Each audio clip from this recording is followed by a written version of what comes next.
Olá, mundo do samba, olá, Carnaval de São Paulo, sejam bem-vindos ao podcast Sampa Samba. Meu nome é Emerson Porto Ferreira e hoje nós iremos relembrar a vida e a obra de um dos principais sambistas do nosso estado. E como sempre, se é do nosso estado, é também do nosso país. Toniquinho Batuqueiro, que hoje seria seu aniversário, né? 25 de fevereiro. Nasceu em 1929, mas hoje seria o seu aniversário. Então hoje começariam os desfiles, né, do Grupo Especial de São Paulo. Então, para, vamos dizer assim, lembrar do nosso passado e porque nós estamos aqui, vamos aí, portanto, recordar da obra de Toniquinho Batuqueiro, ok? Antes de mais nada, não deixe de seguir a SASP nas suas redes sociais, Instagram, Twitter, Facebook e outras coisas mais. E aqui no YouTube também não deixe de curtir este vídeo, comentar e assim por diante, ok? Então hoje aqui a gente vai basicamente falar de aspectos, primeiramente aqui dois aspectos um pouco mais teóricos sobre a sua obra. Em seguida a gente vai falar um pouco mais do aspecto biográfico e da participação cultural que ele tem na cidade, no estado. E por fim, aí sim, já no final, a gente vai lembrar de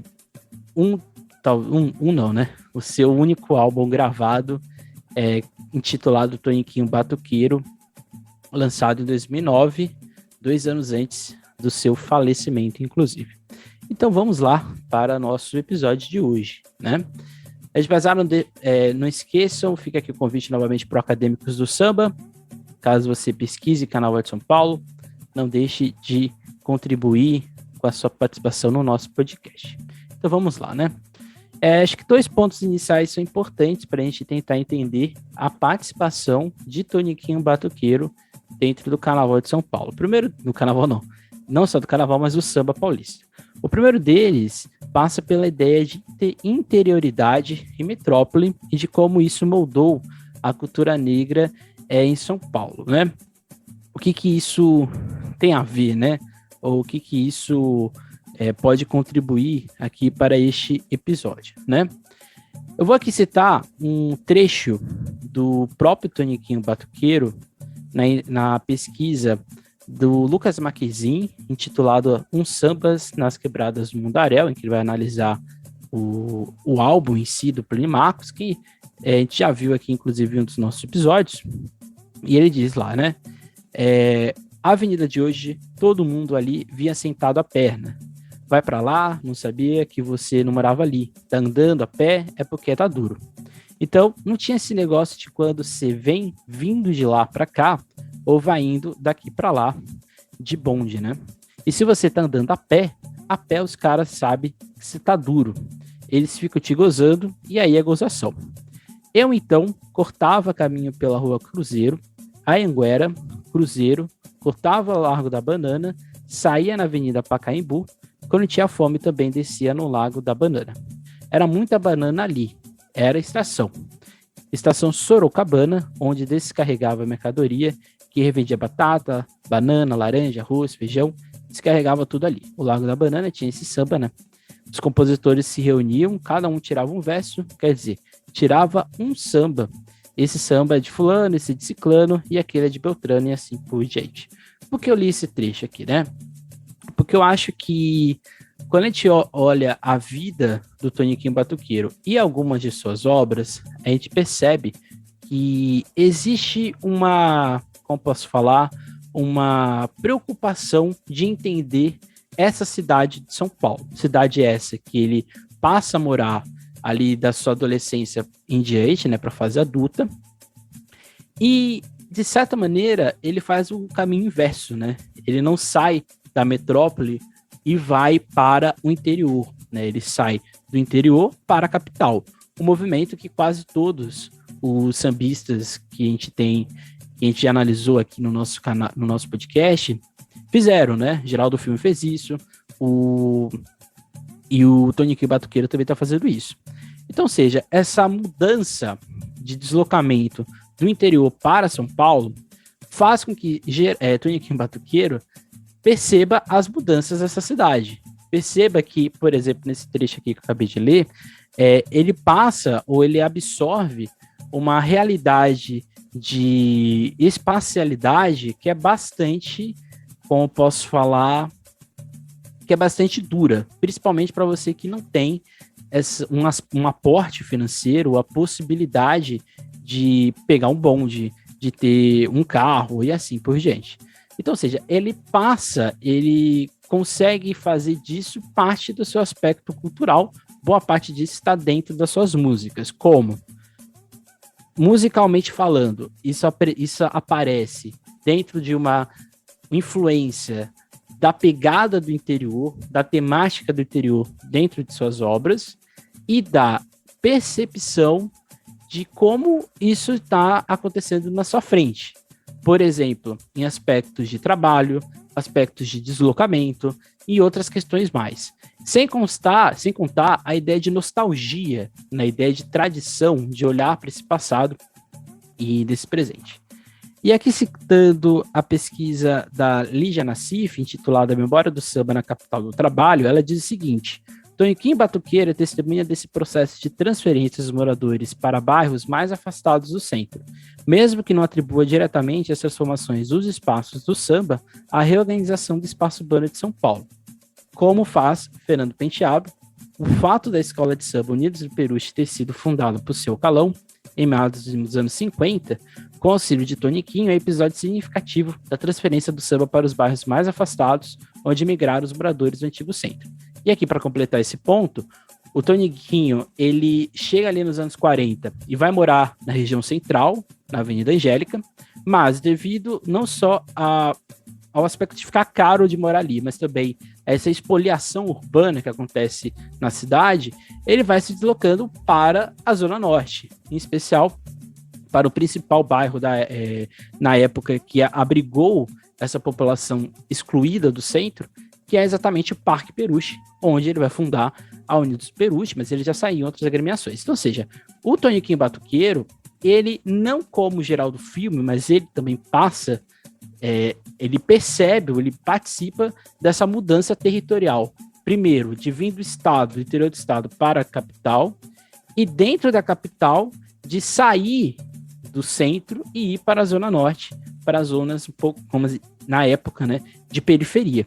Então, ou seja, isso vai moldar culturalmente essa percepção de negritude, essa percepção de identidade que ele tem. O segundo aspecto é a própria ideia de arte e consumo de música em São Paulo, né? Ele, por exemplo, ele diz a ideia da desordem, no caso, quem era sambista era desordeiro, não tinha uma organização, não era uma pessoa vista com bons olhos, isso está inclusive em algumas das suas músicas. Então, ou seja, ele expressa isso. Por quê? Retornando, né? Diferente do Rio de Janeiro, em que essa musicalidade negra foi um aspecto que foi moldado para ser identitário na cidade, em São Paulo isso não acontece. Então, ou seja, a própria ideia de arte, consumo de música em São Paulo muda, ou no caso, é totalmente diferente do que, por exemplo, tinha no Rio de Janeiro. Um exemplo, né? Quando a gente fala de arte em São Paulo, muito dificilmente a gente vê escola de samba. Dificilmente a gente vê samba, né? E normalmente a gente vai vir mais recentemente, né? Com o hip hop. No passado, quando a gente fala de arte, a gente vai pensar de Semana de 22, mas dificilmente a gente lembra de samba. Então, ou seja, embora não tenha se tornado um artista consagrado com outros companheiros, é inegável a contribuição de Toniquinho na singularidade musical e do samba dentro da cidade de São Paulo, em que o samba ficou resumido a um jeito macarrônico e nostálgico que teve em Adoniran o maior nome, né? Quando a gente fala de samba de São Paulo, ou vem Adoniran Barbosa, ou vem os Demônios da Garoa, que complementam, né? Ou são narradores da obra de Adoniran. Então, ou seja, ele tenta, embora ele não consiga, né? Porque se ele tivesse conseguido, ele teria feito vários álbuns, teria feito todo o sucesso que, por exemplo, o Germano Viana teve, mas infelizmente ele não teve isso, porque ele era muito arraigado à ideia de São Paulo. Como completa a Lígia Nassif, a narrativa de tradição e de nostalgia de Toniquinho era o oposto que a cidade edificava para si enquanto construção de samba. E aqui algo que Geraldo já denunciava na sua trajetória, né? Como a gente viu no nosso episódio sobre Geraldo Filme. Como comenta a autora, esse período entre a década de 70 e 80, aqui citando o trabalho da Lígia, o recorrente discurso que defende o resgate do samba típico paulista vai em direção oposta do discurso oficial da cidade, uma vez que volta suas atenções para as primeiras décadas do século XX, derradeiras décadas para esse samba regional paulista e para o estilo provinciano que a cidade bem tinha. Portanto, ao eliminar os traços rurais que ainda permaneciam no cenário urbano, o processo de urbanização aos poucos acabou por extinguir os antigos espaços em que esse samba regional acontecia na cidade, gerando nos sambistas o desagrado que vê manifesto muitas vezes na forma da canção. Por quê? O Toniquinho Batuqueiro, ele tem na sua formação musical e nas suas músicas uma profunda raiz paulista, né? Do samba rural paulista, samba esse considerado patrimônio pelo Estado. Por que isso é interessante ser pontuado e por que isso é interessante da gente colocar aqui, né? Porque, diferente um pouco de Geraldo Filme, né, em que ele não teve uma preocupação musical, no sentido de carreira, o Toniquinho, ele tentou fazer isso, mas infelizmente não conseguiu.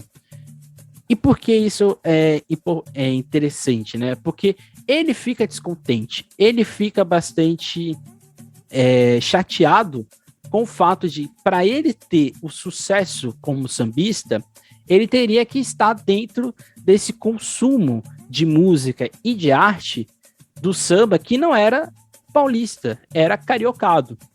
Ele não queria fazer o samba como era na base rítmica carioca, ele queria fazer o samba na base rítmica paulista. Ele não queria fazer também aquele samba macarrônico, esse samba na nostalgia do Adoniran Barbosa. Ele queria fazer o samba rural. E ele não consegue, porque exatamente a circularidade de cidade era modernizante. Era uma cidade que estava voltando para uma outra lógica. E quando está utilizando o samba, não é necessariamente dentro da sua base rítmica. É um samba paulista, de Adoniran Barbosa, principalmente, de crônica, vamos dizer assim, de ironia, até mesmo um certo tom crítico, mas não é, por exemplo, um samba que vai falar do negro, não um samba que vai falar da ruralidade, um samba que vai falar da cidade. Então, ou seja, no caso, o ser paulista para o Toniquinho Batuqueiro era muito importante. Então, tinha, no caso dele, né, esses dois pontos eu acho que são interessantes a gente pontuar aqui logo de início, para a gente entender como a gente ouve as músicas de Toniquinho, para entender isso um pouco melhor. Porque ele absorve essa ideia de metrópole, interioridade de São Paulo, do estado e da cidade, das mudanças que ocorrem, e ele se vê refém da ideia de musicalidade que o samba deveria ser, mas que ele não queria fazer, ou ele não via isso como a coisa mais interessante a ser feita. Então, uma pequena biografia de quem é Toniquinho Batuqueiro. Ele nasce em Piracicaba no dia 25 de fevereiro de 1929. O seu nome de batismo é Antônio Messias Campos. E, no caso, vai ganhar esse apelido, né, Toniquinho Batuqueiro, aqui em São Paulo, né? Ele tinha um irmão chamado Antônio, que vai ter um outro apelido, mas ele vai ter o apelido Toniquinho, porque ele era mais novo. E quando ele vem em São Paulo, ele vai ganhar o apelido de Batuqueiro, porque quando ele engraxava, né, os sapatos, ele tocava ali, né? Fazia batuque. Então, assim, ele ganhou esse apelido, por ser um exímio batuqueiro, né? Que vem de família, inclusive. No caso de família, ele absorve, né, na sua formação pessoal e de ancestralidade, e o manejo do tambu e do cururu, instrumentos comuns dentro do samba e da macumba do interior de São Paulo, né? Macumba aqui, o ritmo musical. Talento esse herdado de seu avô. Em outras palavras, Toniquinho sempre teve em sua formação a lógica de comunidade e de cultura e religiosidade afro-brasileira. Isso aqui é importante porque a primeira contribuição artística, que vai ser Balbina de Ançã, ele é nítido que ele tinha isso na sua formação enquanto pessoa, enquanto músico. Então, ou seja, a gente pode perceber aqui que é uma pessoa que nasce ali no final dos anos 20, já no início dos anos 30, ou seja, quase nos anos 30, é uma pessoa que nasce nessa lógica de uma população que ainda tinha o ritmo do samba muito forte. Piracicaba não era uma cidade tão desenvolvida no aspecto de grandes construções, de grandes políticas públicas para a população negra. Então, ou seja, ele não teve uma vida tão simples, tão fácil, né? Após o falecimento da mãe, ele vai para São Paulo, onde vai exercer a profissão de engraxate, ali na Praça da Sé, e depois ele vai virar eletricista e educador na FEBEM de percussão, onde inclusive vai ter uma bateria dentro da instituição.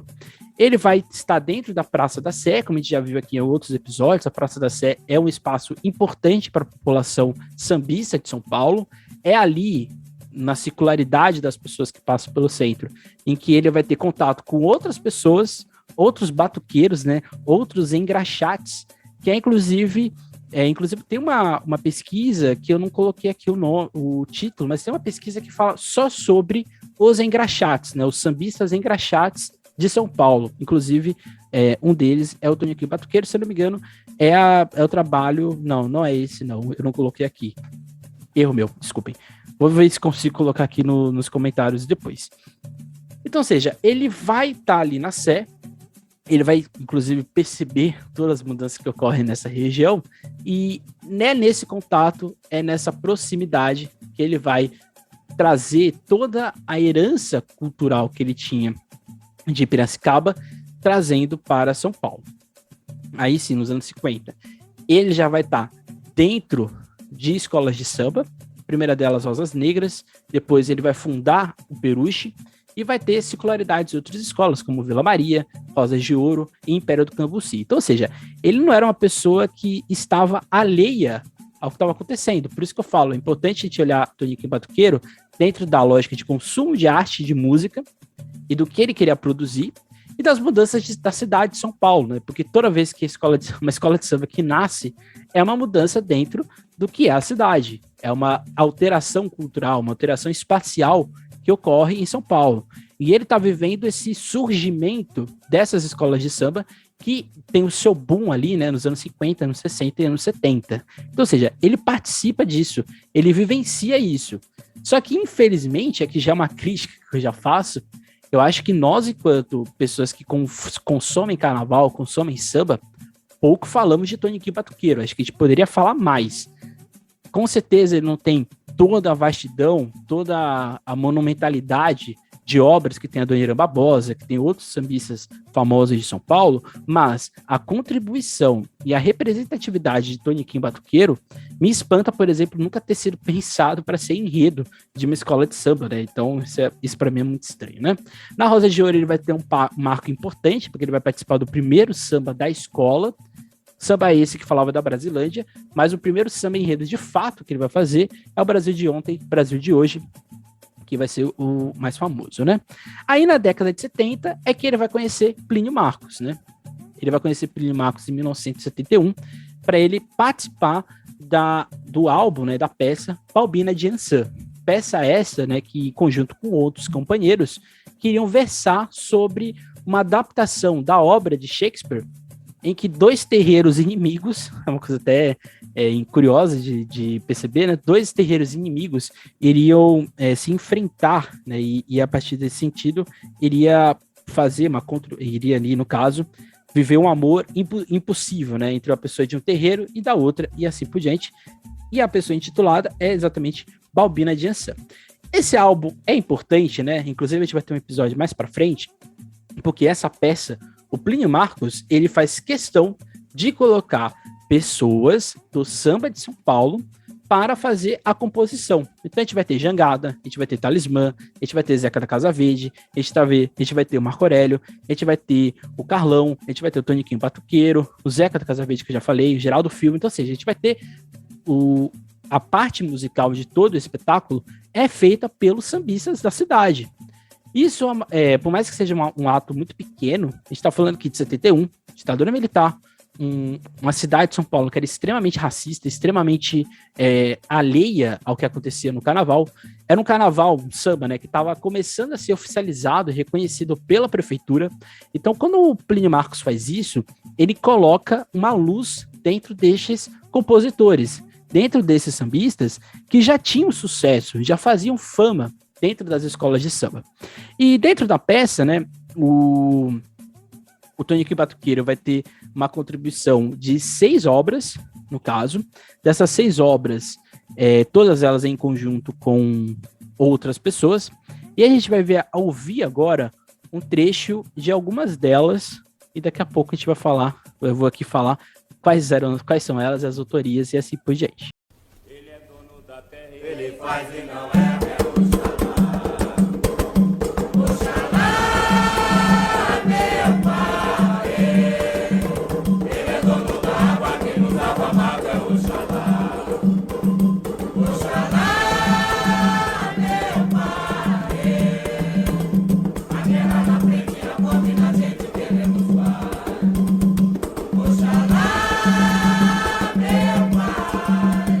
Reza, Balbina, reza, proteção de Iansã. Reza, Balbina, reza, toda noite de manhã. Reza, Balbina, reza, proteção de Iansã. Reza, Balbina, reza, toda noite de manhã. Santos no Gongá, tua mãe tem axé forte. Reza, Balbina, reza, tua fé que faz a sorte. Bem, nessas obras que a gente acabou de ouvir, né, em especial Canto de Oxalá e a última, que foi Balbina de Iansã, a gente pode perceber que boa parte delas, né, são 1, 2, 3, são pontos de orixá, de fato, e aqui no caso, Conto de Oxalá, Saravá e Iansã, e a última, que é Balbina de Iansã, ou seja, isso aqui mostra como que ele já traz heranças do que ele tinha vivido lá com seus avós, com seus pais. Então, ou seja, toda essa ancestralidade rural que ele tinha, ele carrega nessas 3 obras. A quarta obra que ele participa é Canto dos Encantados. A primeira obra, né, Conto de Oxalá, é feita entre Toniquinho Batuqueiro e Jangada, e as Saravá e Iansã, Canto dos Encantados, o Jangada, o Marco Aurélio e o Toniquinho Batuqueiro.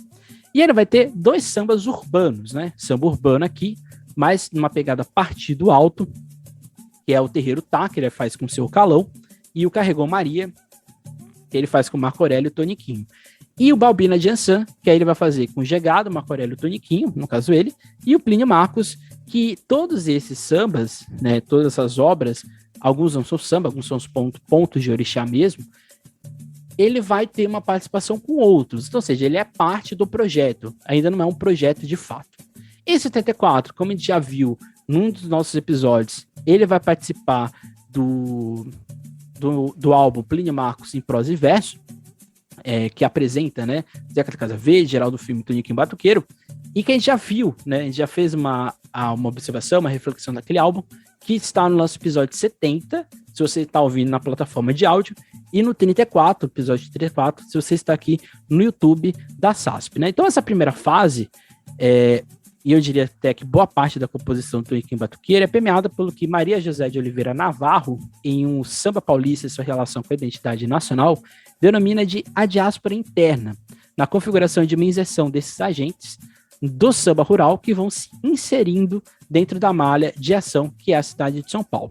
Como a autora assertivamente comenta, tanto Toniquinho Batuqueiro como Geraldo Filme irão trazer essa lógica e temática rural para o samba de São Paulo, bem como de indicar as contradições e os preconceitos que ela traz, embora o Toniquinho isso seja menos explícito. Então, assim, a gente chega talvez na sua consagração, né? O curioso é que essa consagração de Toniquinho Batuqueiro, ela vai acontecer praticamente 80, 90, 30 anos depois, né? Ele ainda vai integrar os pagodeiros da Pauliceia nos anos 70, mas entre 70 e 2009, o Toniquinho Batuqueiro ele vai ter uma certa... ele vai desacreditar um pouco com os rumos que o samba de São Paulo estavam tomando, ou seja, o samba de São Paulo nos anos 80 e 90, ele praticamente não existe como força mercadológica dentro da circularidade musical do que era um produto musical brasileiro. O samba ainda era o samba carioca, e para completar, o pagode ele vai se tornar o produto, vamos dizer assim, entre aspas, do que era o samba de São Paulo. Pagode esse, extremamente comercial, embora seja muito bom, dependendo ali do grupo que você gosta e assim por diante. O fato é que ele vai participar da Embaixada do Samba, que a gente vai ver daqui a pouco, mas ele vai ter um álbum, de fato, somente em 2009, álbum esse intitulado Toniquinho Batuqueiro, que faz parte do projeto Memórias do Samba Paulista. Esse álbum vai ter 14 faixas e um depoimento final. Toda a gravação foi feita no Sesc Santana, e contribuiu a ele e participou ali, no caso, algumas uma banda, no caso, Pastoras e assim por diante. Dentro desse álbum, a gente vai ter músicas que ele já tinha apresentado em Balbina de Ançã ou no álbum com Plínio Marcos. Mas a grande maioria são obras, vamos dizer assim, inéditas da sua carreira. A primeira delas é Colombolo, que tem uma pegada um pouco mais regional, é um samba que ele gostava muito, inclusive, e uma conversa sobre a visão dele de sociedade. Então, um ponto interessante é a percepção de unidade e harmonia, né? Se você ouve a música Colombolo, ele vai exatamente fazer essa análise, essa reflexão de como era a sociedade naquele momento, né? Ou como a sociedade foi mudando ao longo do tempo, principalmente na ideia de desrespeito, na ideia de intolerância que existia. O curioso é que Colombolo vai ser o nome do bloco que vai homenagear ele em 2012, um ano depois da sua morte, que acontece em 2011. E agora a gente vai ouvir um trecho da música Marra do Mourão, e aqui a gente vai ver como essa pegada regional aparece dentro da obra de Toniquinho Batuqueiro. Segura o boi, Campina. Marra do Mourão, Segura o boi, Campina. Marra do Mourão, Segura o boi, Campina. Marra do Mourão, Segura o boi, Campina. Marra do Mourão. Como a gente pode ver nesse trecho, esse samba, ele fala da lenda do Boi Bumbá. É um samba simples, é um samba que não tem grandes preocupações de letra, de extensão de letra, assim por diante, mas é um samba de pergunta e resposta, ou seja, de repetição, muito típico do samba rural paulista, né? Esse samba que a gente já viu, inclusive, em outros episódios. O curioso aqui é que ele traz esse regionalismo, não só na letra, mas também no arranjo musical que foi feito. É, inclusive, uma música muito bem feita, né? Essa é a segunda música do álbum. Mas agora a gente vai ouvir, talvez, a música mais famosa de Toniquinho Batuqueiro, que é o Ditado Antigo. Vem preparar o terreiro que já vem chegando o dia. Vou encorar meu pandeiro, preparar pra folia. Quando começar o pagode, pego o pandeiro, caio na orgia. E quando começar o pagode, pego o pandeiro, caio na orgia. Bem, essa é de longe a música mais conhecida, talvez, do Toniquinho Batuqueiro. Ela tem um arranjo ainda bastante regional, mas já aproximando com o ritmo do samba urbano. É muito importante dizer isso, regional e urbano, porque, como eu disse lá, né, ele é uma forma, né, a trajetória do Toniquinho enquanto sambista, e a gente entender como o samba paulista foi mudando ao longo do tempo. E essa mudança passa exatamente pelo arranjo, né, pelo modo como ele vai compondo as músicas dele. Porque aqui a gente consegue perceber que, por mais que você tenha um aspecto de modernidade do samba, esse samba um pouco mais urbano, ainda tem uma pegada regional. E aqui a gente tem, na letra da música, toda a vivência que ele tem como sambista, né? E aqui, novamente, a presença da avó, né? A avó dele aparece em muitas das músicas, né? E assim como a tristeza. Mas a avó e o avô na música, mas a avó nos ensinamentos fica muito visível, né? A mãe dele morreu cedo, né? Ele era criança ainda, então provavelmente ele traz essa ancestralidade, essa influência do que era a vivência dele, né? E também a ideia da preocupação que ela tinha com ele não ter um emprego de verdade, né? Ou com ele ser um sambista e não, vamos dizer assim, uma profissão, entre aspas, digna. Ou seja, ser músico, principalmente para a população mais pobre, né? Principalmente para a população preta em São Paulo, era garantia de nada, né? É porque não tinha nenhum grande exemplo, né? Ser sambista, como ele mesmo dizia, era ser preso, era ser atacado, levar chá de cadeia na prisão. A quarta obra desse álbum é Bolo de Fubá, uma música muito, muito peculiar, inclusive, e tem ainda esse aspecto regional muito presente, né? E aqui é um samba muito semelhante ao Te Pergunto e Resposta que a gente tinha na Marra do Mourão. E aqui o arranjo é um pouco mais distante da ideia de um samba pesado, né, do bumbo, e aqui a gente tem uma viola, um agogô, que dão um toque de regionalidade dentro da composição. A quinta música é Sadona, né? E aqui a gente sai do regional e a gente entra de vez numa pegada um pouco mais urbana, até mesmo de partido alto das músicas, das músicas que a gente vai ver agora do álbum dele. E nesse sentido, né, aqui a gente vai ter uma composição que está inspirado na ideia de pergunta e resposta, então, ou seja, é uma música de um samba um pouco mais urbano, mas com uma letra totalmente rural. Isso era a grande preocupação dele, né? A preocupação dele era: eu tenho que me adaptar à música fonográfica da época, mas eu não quero fazer essa música, eu não quero fazer essa letra. Ele tenta adaptar, mas infelizmente isso não é consumido, né, em larga escala, infelizmente.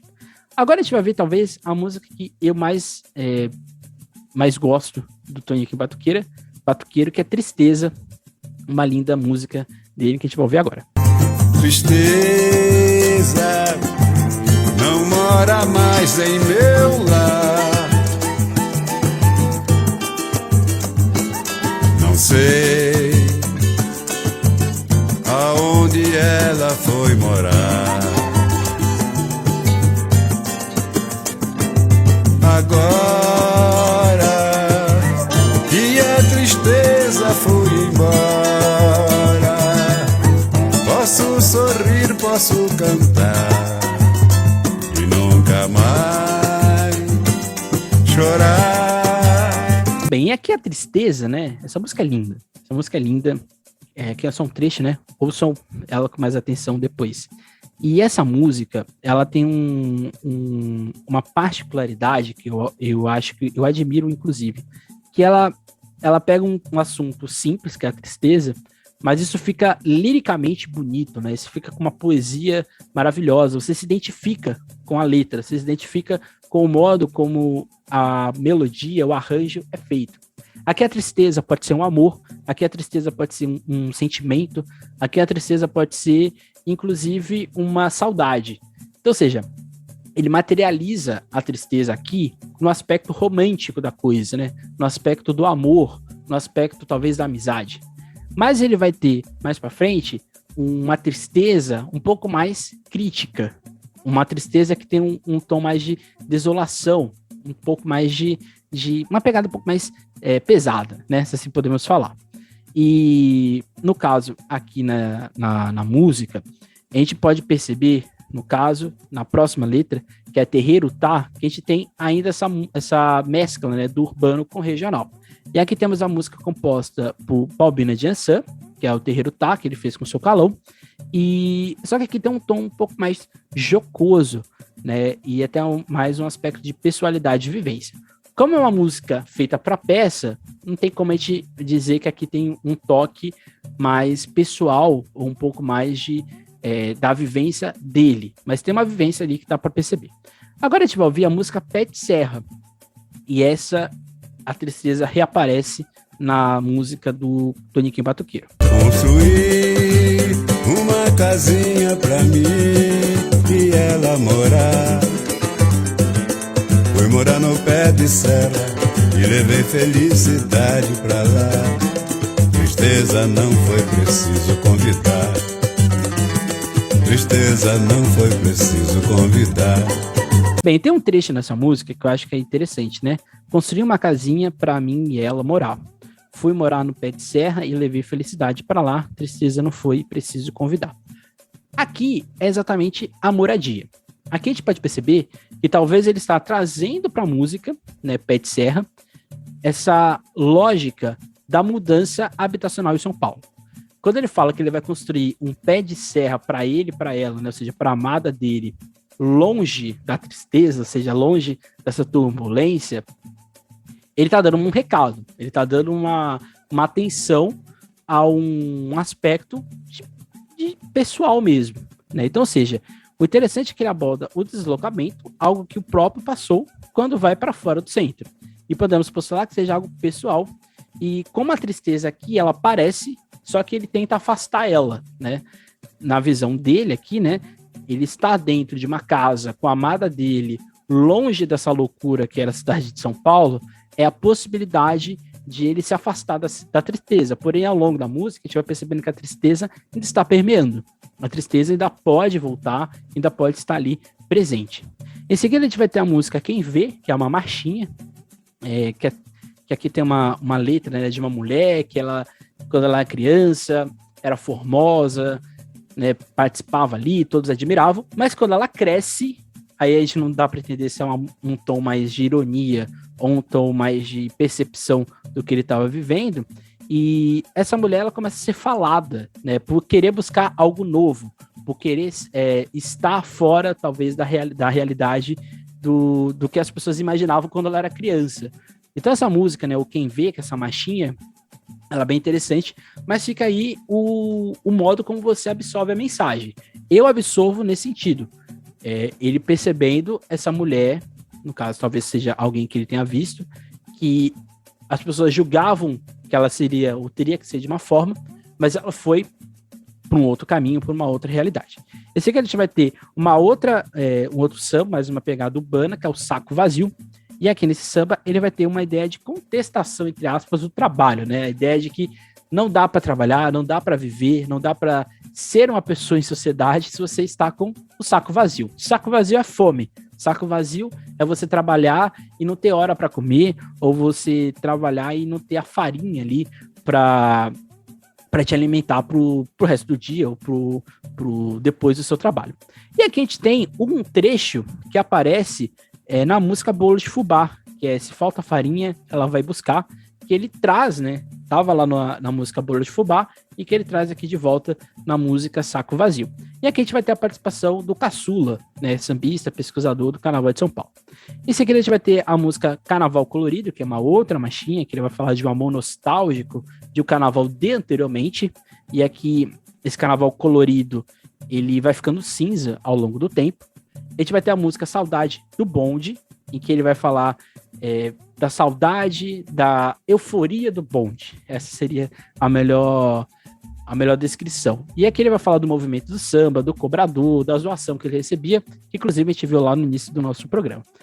Em seguida a gente vai ter a última música, de fato, dele, que é a Pontinha, que é uma música que tem o mote da música é uma troca de um delegado e de como os bandidos iriam se dar mal por mexer com ele, né? No caso, os bandidos queriam mexer no terreiro de Xangô, ou seja, a justiça iria aparecer lá e a justiça seria exatamente o delegado novo que estava surgindo ali.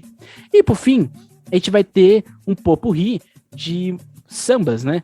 Da Rosas de Ouro e do Peruche. No caso aqui, sambas de quadra, em que primeiro ele apresenta uma obra do Peruche e em seguida uma obra do Rosas de Ouro. Esse álbum do Toniquinho Batuqueiro, a gente pode intitular ele como álbum de memória e vida dele.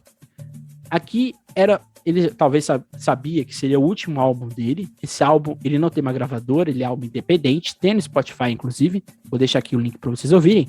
Mas o interessante é que quando a gente ouve esse álbum, a gente percebe que, assim como o álbum solo, o primeiro álbum solo do Geraldo Filme, os dois têm essa semelhança, né? Os dois não conseguiram ter carreira musical ao ponto de eles serem famosos nacionalmente, e diria até que estadual, inclusive na cidade. Eles são famosos, claro, mas não são como deveriam ser. E eu então enxergo o álbum Toniquinho Batuqueiro como um álbum de apresentação de quem é musicalmente Toniquinho Batuqueiro. Então aqui a gente vai ter uma forte pegada rural, a gente vai ter a visão dele de marchinha, a visão dele de sociedade.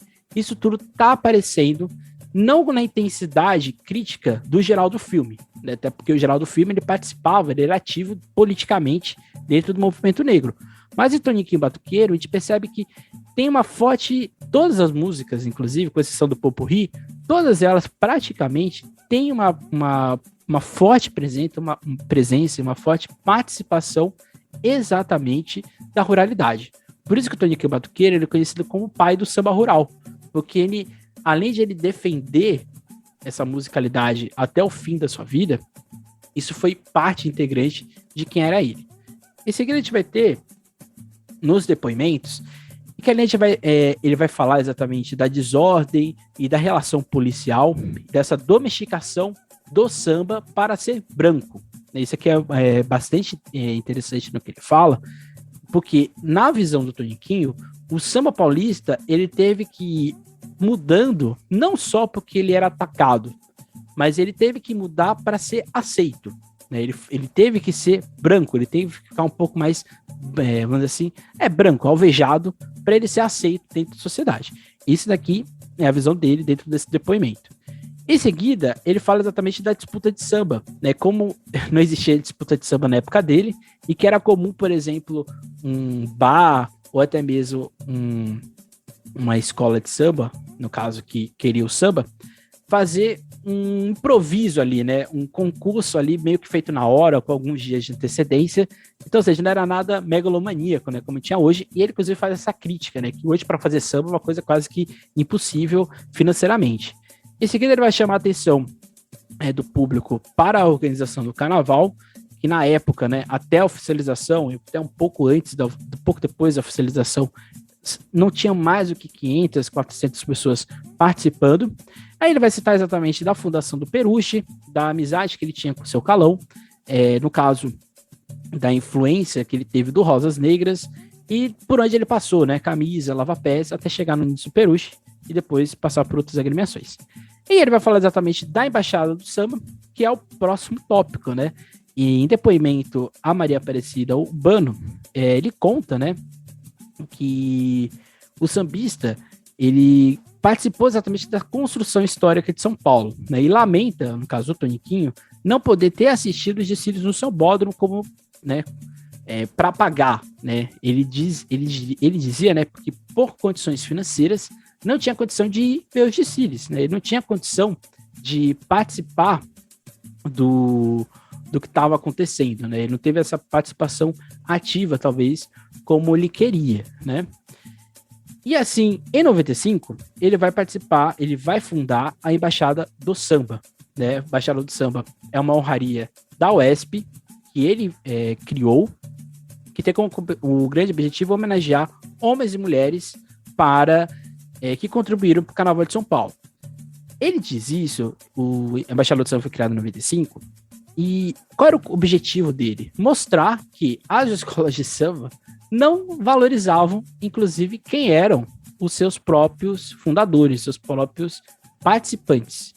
Então, a Embaixada do Samba, ela é fundamental nesse aspecto, porque ela dá um protagonismo, ela dá uma faixa, né, que é uma identidade, né, como se fosse um RG, de que você teve história no Carnaval de São Paulo.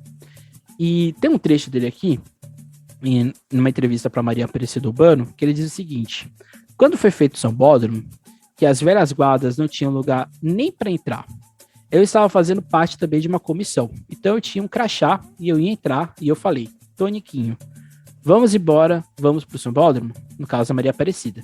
E ele falou: Dona Cida, quem sou eu? Eu ajudei a fazer este samba paulista, mas eu não tenho a oportunidade de botar os meus pés lá dentro do Sambódromo. Eu não tenho dinheiro para isso. Olha isso, me marcou tanto, viu? Então, ou seja, o final da vida de Toniquinho Batuqueiro talvez mostre como que nós, enquanto sambistas de São Paulo, pouco nos importamos com quem faz a nossa história. Pouco mostra como nós não valorizamos quem faz o nosso samba. Isso está em enredo, que a gente não homenageia as pessoas, principalmente o grupo especial, né? Não homenageia quem fez a nossa história. Não tem uma preocupação nas escolas de documentação, de entrevistas, de buscar recortes de jornal e outras coisas mais sobre essas pessoas. É um absurdo isso acontecer. É um absurdo que uma pessoa tão importante culturalmente para o samba rural paulista, embora não tenha uma contribuição tão grande nas escolas de samba, mas uma contribuição tão importante para a nossa história, é estranho que a gente não consiga ter o Toniquinho Batuqueiro como uma pessoa conhecida como ele deveria ser conhecido. Conhecida na importância que ele deveria ter. Toniquinho Batuqueiro ele vai morrer no dia 23 de novembro de 2011, vítima de complicações de saúde. Mas eu cito aqui uma frase que ele disse, né, em uma das entrevistas que ele deu no documentário sobre a vida dele. Lutar mesmo na derrota. Acho que esse é o lema que eu deixo aqui para vocês nesse dia que era o Patente City. Espero que vocês tenham, quem não tenha conhecido o Toniquinho Batuqueiro, tenha curiosidade de ver as suas músicas. Vou deixar aqui o link do álbum dele que tem no Spotify, do álbum Balbina de Ançã, do álbum do Plínio Marcos, que eu acho que vocês já devem ter ouvido, mas eu vou deixar aqui para vocês todos os links, para vocês conhecerem Toniquinho Batuqueiro, para vocês conhecerem a história desse homem que lutou, mesmo sabendo que poderia vir a derrota ou que isso não desse certo. Então, meus agradecimentos, meu feliz aniversário a Toniquinho Batuqueiro, até porque hoje seria o aniversário dele, por mais que ele não esteja vivo, a sua história, a sua lembrança, a sua memória, para nós que estamos no carnaval, isso é essencial permanecer. Lembrar as pessoas que fizeram a nossa história é fazer com que elas sejam vivas para o resto da eternidade, para essas nossas vidas, né? Então é isso, né? Não deixe de ouvir a SASP, de seguir a SASP nas suas redes sociais. Semana que vem a gente volta com outro episódio desse início de nossa temporada, e aí em seguida a gente vai se direcionar exclusivamente para os enredos que a gente vai ter em 2022. Como eu disse, não deixe de seguir a SASP nas suas redes sociais, Instagram, Twitter, Facebook, e não deixe aqui de curtir, comentar esse vídeo e assim por diante. Até mais, até uma próxima, nunca esqueça e nunca deixe de sambar.